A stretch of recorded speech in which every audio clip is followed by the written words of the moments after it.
Video பார்க்க வந்த நல்ல உள்ளங்கள் அனைவருக்கும் வணக்கம். தளபதி விஜய் அவர்கள் கட்சியை அறிவிச்சு கிட்டத்தட்ட 10 நாள் ஆக போகுதுங்க. ஆனா இன்னைய வரைக்கும் எந்த சேனல் பக்கம் போனாலும் சரி, எந்த சோசியல் மீடியாவுக்கு போனாலும் சரி, தளபதி விஜய் அரசியல் குறித்த பரபரப்பான விஷயங்கள் இன்னும் பேசப்பட்டுக்கிட்டே தான் இருக்கு. தளபதி விஜய் யாரு கூட கூட்டணி அமைப்பாரு, அவருக்கு மக்கள் ஆதரவு எப்படி இருக்கு, அவருக்கு எத்தனை சதவீதம் ஓட்டு உலகம், விஜய் அவரோட கட்சி மிகப்பெரிய கட்சியா உருவெடுக்குமா இல்லையா அப்படின்ற பல டிபேட்கள் இன்னும் பேசப்பட்டுக்கிட்டே தான் இருக்கு. எதுக்கு இந்த பரபரப்பு, இதோட காரணம் என்ன?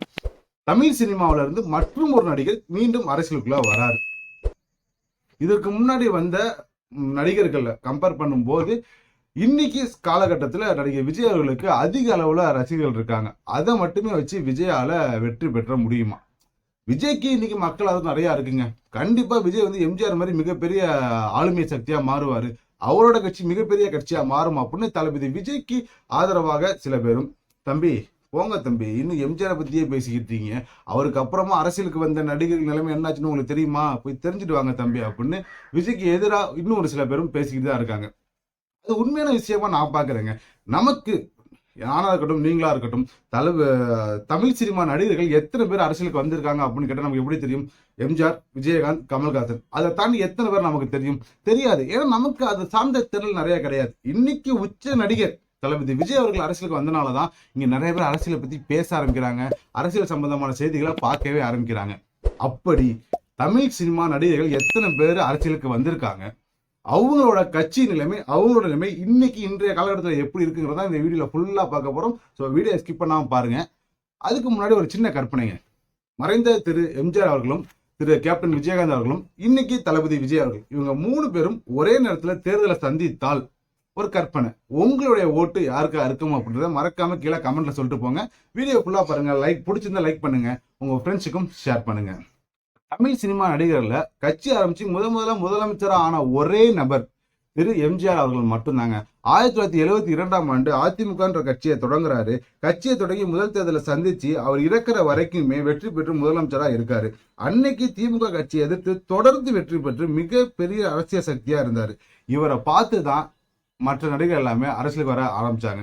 அன்னைக்கு அவருடைய சமகால நடிகரோ இல்ல அவரோட போட்டியாளராக கருதப்பட்ட நடிகர் திலகம் சிவாஜி கணேசன் அவர்கள் 1986ஆம் ஆண்டு தமிழக முன்னேற்ற முன்னணி கட்சின்னு ஆரம்பிக்கிறாரு. அந்த கட்சியை ஆரம்பிச்சு அவருடைய சொந்த ஊரான திருவையாறுல போட்டிடுறாருங்க. போட்டியிட்டு கிட்டத்தட்ட 10,000 ஓட்டுகள் வித்தியாசத்துல தோத்து போயிடுறாரு. அதோட சரிங்கப்பா, எனக்கு அரசியல் வராதுப்பா, உங்க அரசியல் எனக்கு வேணாம், நான் பேசாம நடிக்க போறேன் அப்படின்னு அந்த அரசியெல்லாம் தூக்கி போட்டு கட்சியை முழுசா கலைச்சிட்டு திரும்ப மீண்டும் நடிக்கையோ போயிட்டாரு. அதன் பிறகு பாத்தீங்கன்னா 1986ல திரு பாக்கியராஜ் அவர்கள், நான் தாண்டா எம்ஜிஆரோட கலையுலக வாரிசு அப்படின்னு சொல்லிக்கிட்டு எம்ஜிஆர் மக்கள் முன்னேற்ற கழகம்ன்ற கட்சியை ஆரம்பிக்கிறாரு. இந்த கட்சியை ஆரம்பிச்சு ஜெயலலிதாவை தோற்கடிச்சு ஆட்சி அமைக்கணுன்ற ஒரு வேகத்தோட ஆரம்பிச்ச திரு பாக்கியராஜ் அவர்கள் அம்மையா ஜெயலலிதா போட்டி போட முடியாம கட்சியை கலைச்சிட்டாரு. அதன் திமுக தீவிர ஆதரவாளர் இருந்த நடிகர் டி ராஜேந்திரன் அவர்கள் அவருக்கு அமைச்சர் பதவி தரல அப்படின்ற கோபத்துல கட்சியை விட்டு வெளியே வந்து 1991ஆம் ஆண்டு தாயக மறுமலர்ச்சி கழகத்தை தொடங்குறாரு. அப்புறம் சில நாள்லயே அந்த கட்சிக்கு நியூமராலஜி படி பேர் சரியில்லை அப்படின்னு லட்சிய திமுகன்னு பேர் மாத்துறாரு. இன்னைக்கு அவர்கிட்ட போய் அந்த கட்சி எங்க இருக்கு சார் அப்படின்னு கேட்டா அவருக்கே தெரியுமான்னு தெரியல. அவர் கட்சி பேராத ஞாபகம் இருக்குமா? அதன் பிறகு 2005ஆம் ஆண்டு மீண்டும் ஒரு தமிழ் சினிமா நடிகர் அரசியலுக்கு வராருங்க. அவருக்கு மக்கள் ஆதரவு பெருகுது. இவர் கருப்பு எம்ஜிஆர்ன்ற அளவுக்கு போற்றப்படுறாங்க. அவர் வேற யாருமே கிடையாதுங்க, மறைந்த திரு கேப்டன் விஜயகாந்த் அவர்கள். 2005ஆம் ஆண்டு தேமுதிக அப்படின்ற கட்சியை ஆரம்பிக்கிறாரு. அந்த கட்சியை ஆரம்பிச்சு அவர் போட்டியிட வரும்போது தமிழ்நாட்டுல 2 மிகப்பெரிய தலைவர்கள் இருந்தாங்க. ஒரு பக்கம் கலைஞர் கருணாநிதி அவர்களும், இன்னொரு பக்கம் அம்மையார் ஜெயலலிதா அவர்களும். அந்த இரு பெரும் கட்சிகளோட போராடி வெற்றி பெற்று எதிர்கட்சி அந்தஸ்துக்கு வராரு. அதன் பிறகு நம்ம மதிமுக, விசிக, கம்யூனிஸ்ட் கட்சிலாம் அவங்க கூட கூட்டணி வச்சு வாங்க நம்ம சிஎம் ஆயிடுவோம் அப்படின்னு சொல்லி அவரை சும்மா இருந்த தேரை இழுத்து தெருவில் விட்டாங்க. ஸோ அதன் பிறகு அதை தொடர்ந்து அவருக்கு உடல்நிலை பாதிப்புகள், அதுக்கு பிறகு அந்த கட்சியோட நிர்வாகம் முழுக்க அவர் குடும்பத்தோட கைக்கு செல்ல, அதோட அந்த கட்சியோட அந்தஸ்து குறைஞ்சிருச்சு. இன்னைக்கு அவர் மறைந்ததுக்கு அப்புறம் நிறைய மக்கள் அவரோ ஒரு தடவை ஓட்டு போட்டு ஜெயிக்க வச்சு முதலமைச்சர் ஆக்கியிருக்கலாமோ அப்படின்ற அளவுக்கு வருத்தப்பட்டு தாங்க இருக்காங்க. அதன் பிறகு 2007ல நடிகர் சரத்குமார் அவர்கள் சமத்துவ மக்கள் கட்சியை தொடங்குறாரு. இன்னை வரைக்கும் அந்த கட்சி இருக்கு.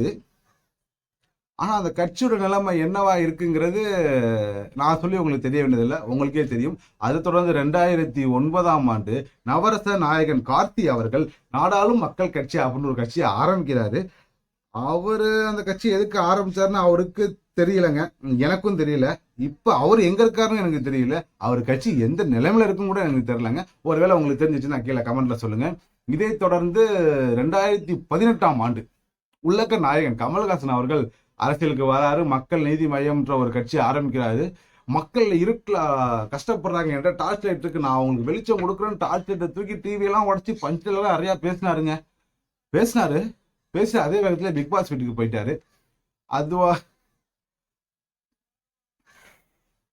அதன் பிறகு அவர் பிக் பாஸ் திரைப்படம் நடிக்க ரொம்ப தீவிரமாயிட்டாரு. அரசியல் கட்சியில சரியான அளவுக்கு ஈடுபாடு கொடுக்கல. இதனாலேயே அவருடைய கட்சி உறுப்பினர்களே எங்க தலைவர் வந்து ஒன்று பிக் பாஸ் வீட்டுக்கு போயிடுறாரு, இல்ல படத்து ஷூட்டிங் போயிடுறாரு, கட்சியோட வேலையில பார்க்கவே மாட்டேங்கிறாரு, அதனால இந்த கட்சியை விட்டு வெளியே போறோம் அப்படின்னா அதிருப்தியா நிறைய பேர் மக்கள் நீதி மையத்தை விட்டு வெளியே வந்திருக்காங்க.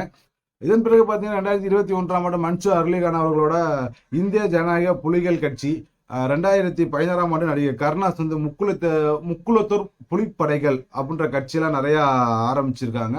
ஸோ அதுக்கு அப்புறம் இப்ப கரண்ட்ல 2024 தளபதி விஜய் அவரோட தமிழக வெற்றி கழகம் அப்படின்ற கட்சியை ஆரம்பிச்சிருக்காரு. இந்த கட்சி மிகப்பெரிய வெற்றி அடையுமா, இல்ல இதுக்கு முன்னாடி நம்ம ஒரு லிஸ்ட் பார்த்தோம்னா அந்த கட்சி மாதிரி 2 வருஷமா கட்சியை பார்த்துக்கிட்டு அதுக்கப்புறம் மூட்டை கட்டி தூக்கி போட்டு திரும்ப படத்துல அடிக்க போயிருவாரா, இல்ல எம்ஜிஆர் மாதிரி மிகப்பெரிய சக்தியா மாறி இருப்பாரா அப்படிங்கறதெல்லாம் வெறும் கட்சி பேரை மட்டுமே வச்சு முடிவு பண்ணிட முடியாதுங்க. இதுக்கப்புறம் அவர் சின்னங்கள், கொள்கைகள், கோட்பாடுகள், அவர் மக்களை எந்த விதத்தை அணுகுமுறை பண்றாரு, அவரோட கட்சியோட உறுப்பினர்கள் எப்படி இருக்காங்க, அவர் கொடுக்கப்படுற பதவிகள், அந்த பதவிகளோட குணாதிசயம் எப்படி நிறைய விஷயங்களை தெரிஞ்சதுக்கு அப்புறம் தான், அதாவது அவர் அறிவிச்சதுக்கு அப்புறம் தான் எந்த ஒரு ஸ்டாண்டுக்குமே நம்ம வர முடியும். இந்த லிஸ்ட்ல பார்க்கும்போது தம்பி இவரெல்லாம் கட்சி ஆரம்பிச்சிருக்காராப்பா இந்த நடிகர்லாம் அப்படின்னு உங்களுக்கு யாருக்காச்சும் தோணுச்சு அப்படின்னா கீழே கமெண்ட்ல சொல்லிட்டு போங்க. மறக்காம வீடியோ ஃபுல்லா பாருங்க, லைக் பண்ணுங்க, பிடிச்சிருந்தா உங்க ஃப்ரெண்ட்ஸுக்கும் ஷேர் பண்ணுங்க.